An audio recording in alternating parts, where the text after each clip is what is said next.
Welcome back to the channel. Thank you so much for stopping by and watching another video. In this one, we're going to go over how I remove the bed by myself using an engine hoist, and I start to build my axle. So stay tuned and we'll have more updates in the future. Thank you.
Alright, so here's all the rear end goodies. We've already seen the differential bearings get pressed in.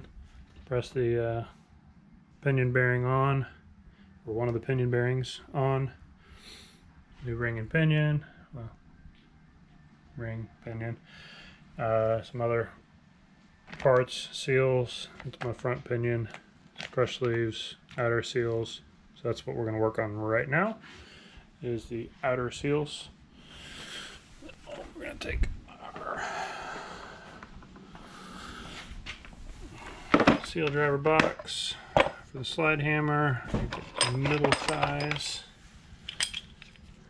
Loosen this guy up.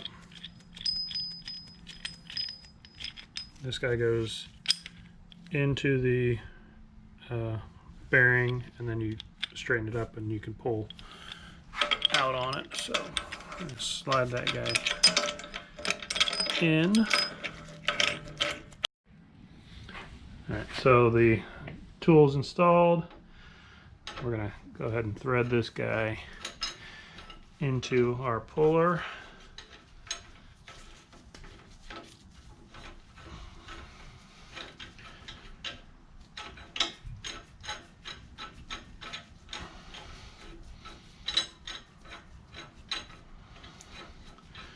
You want to make sure you get a good engagement on those threads. You don't want to pull the threads off the tool. Now ready to slide out.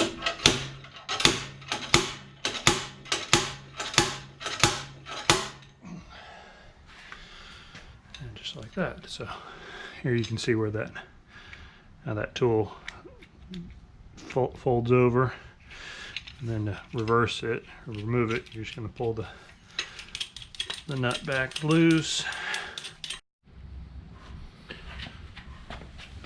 Alright, so the next thing we're going to work on is pressing our new bearings into our housing. Cut off our plastic without cutting our seal. And we're going to pick the appropriate size that we want to hammer on the outside of the race, not on the inside. I don't want to mess up the brand new rollers. Either one of those look like they'll work okay.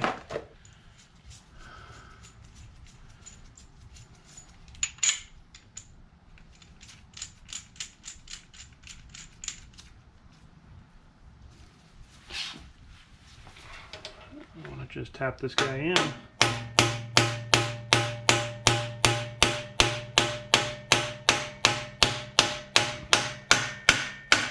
Now, if you listened, you can hear it when you get to the very end. The pitch of the hammering sounds different, a little higher pitched. Whenever you actually bottom that bearing all the way into the axle, it gets a little higher pitch sounding. So that's how you know if you're in all the way.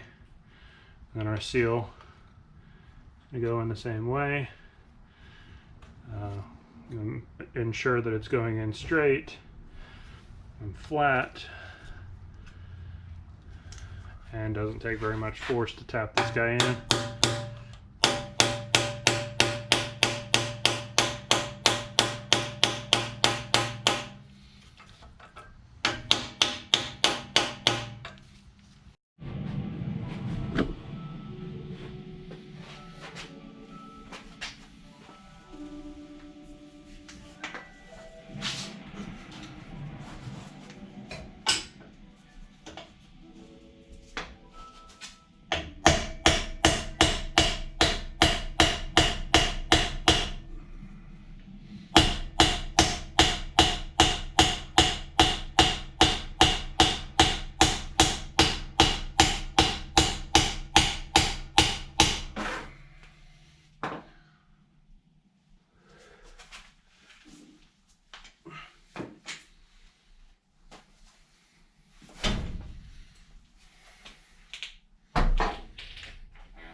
Alright, so what we're going to start working on now is torquing down the pinion nut and crushing the crush sleeve.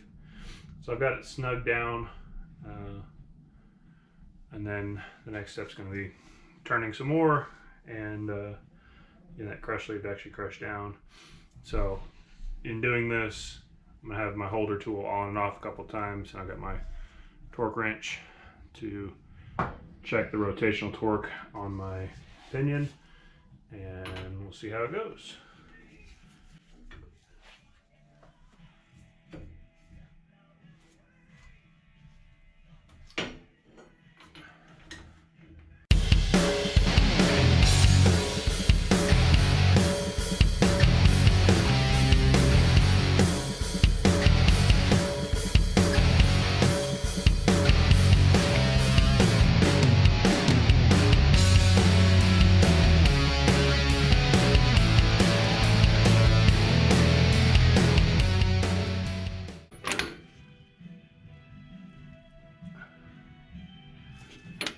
Right now we are reading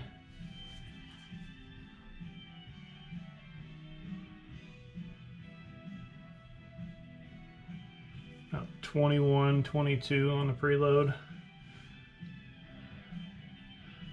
It's about what we're after. Spec calls for 14 to 19. We're a tiny bit on the tight side, but it'll break in, I think, okay.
Hey guys, I wanted to give you a quick update on where I'm at. So I got the rear end back together.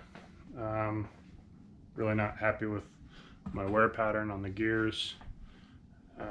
So unfortunately that means I get to pull the differential back out, pull the pinion back out, shim the pinion, put it all back together, and hopefully don't destroy my pinion bearings in the process. So I was going to show you real quick where I'm at with it.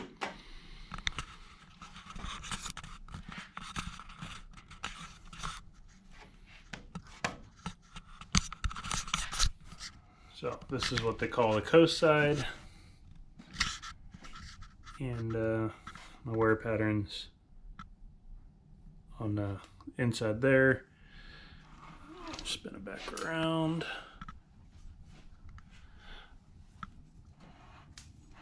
And you can see on the drive side, my wear patterns out towards the outside there. So, like I said, I'm gonna reshim the pinion, see where I'm at. Hopefully it's better. And we can, once I get the axle closed back up and back together, then I can start working on fabricating for my Watts link and my 4-link.